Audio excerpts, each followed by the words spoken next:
Chapter 3. Mr. Henry Baker.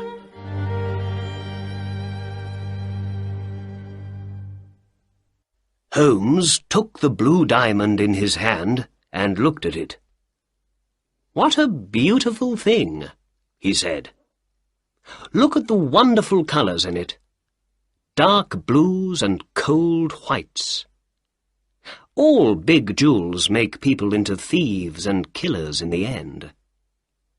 This one comes from the south of China, near the Amoy River.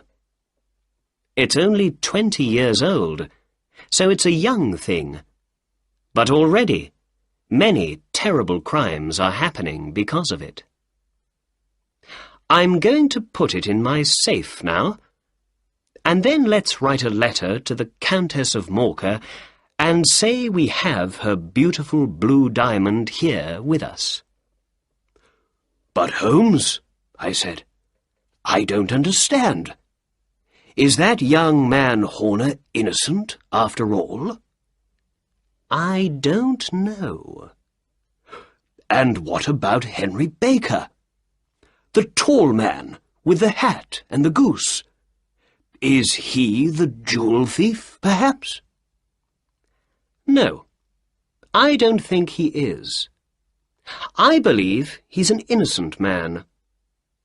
I don't think he knew there was an expensive diamond in his goose, a jewel worth more than £20,000. But let's wait and see. Perhaps Mr. Baker's going to answer our advertisement this evening, and then we can learn something more about him." "All right," I said. "I can come back after work this evening. I'm very interested in the answer to this case."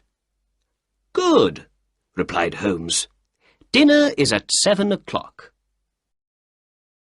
I got to Baker Street at 6:30 that evening.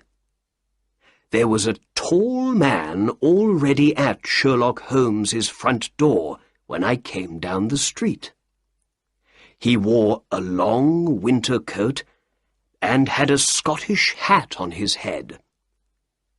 When I arrived next to him, the door opened. Mrs. Hudson, Holmes's housekeeper, said, 'Good evening' to the two of us, and we went in and upstairs to Holmes's room.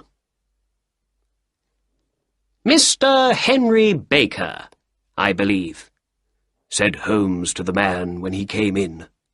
"Please, sit down." Holmes looked at me and smiled. "Ah, Watson, good.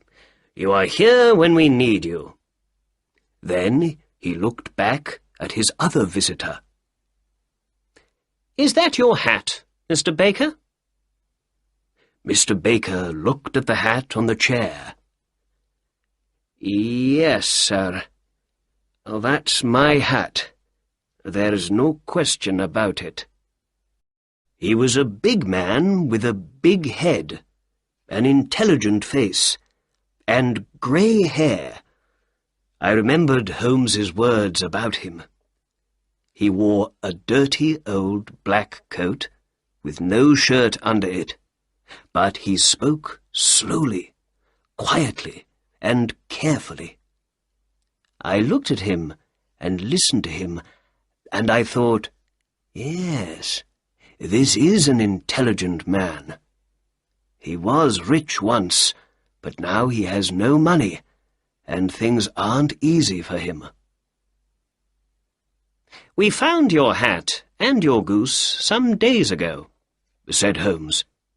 "But we couldn't find you very easily, Mr. Baker.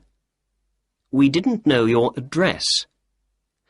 Why didn't you put an advertisement in the newspaper with your address in it? We waited and waited for an advertisement from you, but saw nothing."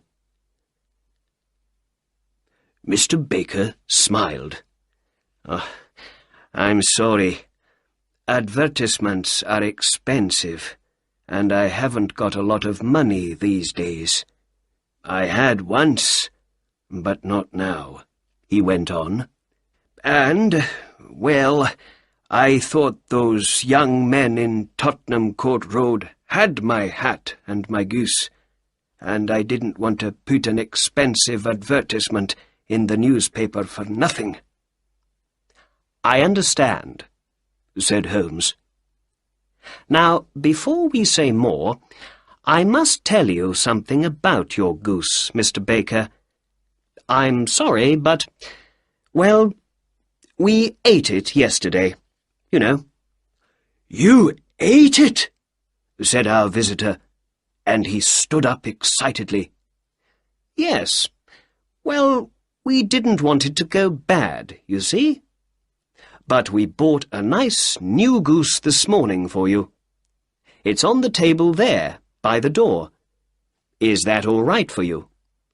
"Oh, yes, yes," said Mr. Baker happily. He sat down again. "And let's see. I think we have your old goose's feet, head, and everything from inside it in the kitchen. Do you want those?" The man laughed. "No, no," he said, "but I'd like to take that nice new goose home with me. Thank you very much." Sherlock Holmes looked at me with a little smile. "Very well," he said to Mr. Baker. "There is your hat, and there is your bird. Please take them. Oh, and before you go, can you tell me something? Where did you get your goose? I know a lot about geese, and that was a very good bird, I can tell you." "Well, sir," said Baker. He stood up and took his hat and the goose in his hands. "I got that bird at the Alpha, a pub near the British Museum. This year, the owner of the pub, Mr. Windygate, began a goose club. Every week, we all put 5 or 6 pence into a money box, and at Christmas time, we all had the money for a goose." With that, he said goodbye and left.